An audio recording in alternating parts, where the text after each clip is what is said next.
ఇది చక్కెర పేడ చేసుకుందాం ఇవాళ. చక్కెర కొంచెం తక్కువ గిన్నెడు చక్కెర, దీంట్లో 2 ఇలాచి,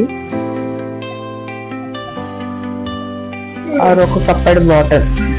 ఎంత చక్కెర తీసుకున్నామో అంత వాటర్. దాన్ని మంచిగా కరిగేదాకా ఇందులో ఇలాచి, కుంకుమ పువ్వు,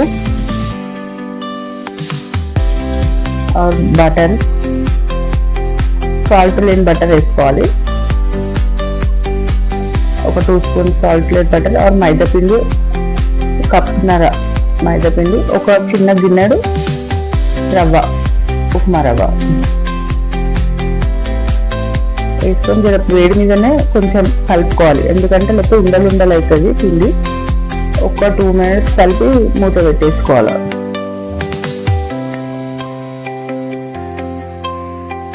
దాన్ని మంచిగా దుబ్బ రొట్టె లెక్క కాలవాలి. కానీ దొడ్డుగా ఉండాలి, సన్నగా ఉండదు. ఇది మంచిగా సన్న సన్న పీసెస్ కట్ చేసేసి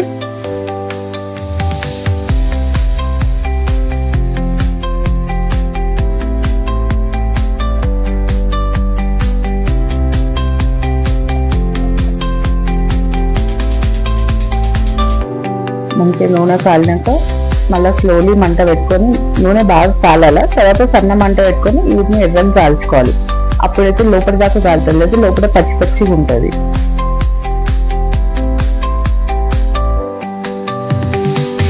మంచి ఇట్లా ఎర్రగా కాల్చుకొని తీసుకోవాలి.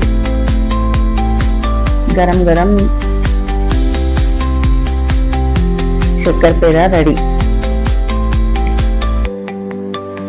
ఇట్లా కొంచెం గల్మనాల అంత మంచిగా ఎర్రగా కాల్చుకోవాలి.